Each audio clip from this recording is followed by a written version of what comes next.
Isililo sesilo kubabaza umthi mkhulu efike ethwele izandla ekhanda ethi uwile umthi omkhulu. Ngiyakuzonda mhlabathi ngokugqiba amaqhwa ngoba usugqibe nohlanga lomhlabathi. Bathi alehlwanga ngehlanga ngomageba mina ngithi lwehlile ulaka ezweni sakazulu futhi ulikhulu liyeza liyanelela. Sonke sesihleli ngokufinyela phela kasekho noyosilela. Azawukela amagalela akho mntwana ngoba nabancane abantwana bayalela bathi lekelani mazulu nakho lisidumele emini. Lawo mazi ayananela kimi ngizihlalele phansi kwehlala somvutho wamini. Ngifikele ukusiza kwaHlemini. Kuye kwahlaba kwephukela nasezintombini zomhlanga phela wephukile umhlanga omkhulu. Nyaka kanda sisibuye nokukhulu kudabuka ngoba isithathele umvikelo omkhulu siyadabukisa.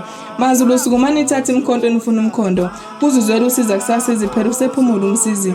Bathi ngidla ngamabala kepha kwesile bese kundulele ngembala ngisho ngoba bikhanyisela izwe lonke. Size simnyama duduze kanti leli yifu nje lemnyama enginamandla. Lala ngokuthula hlangana lomhlabathi sohlala sikukhumbula.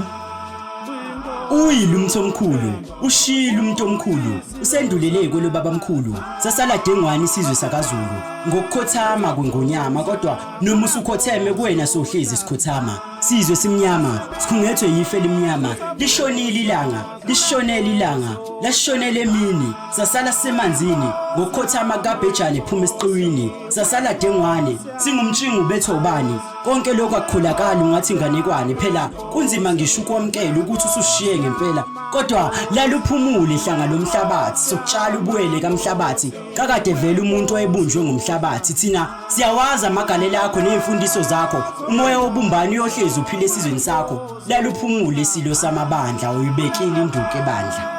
Ngo Black Knight imbongi ekhethelo ngihamba nobuliswa imbongi yamankosi ngiyabonga.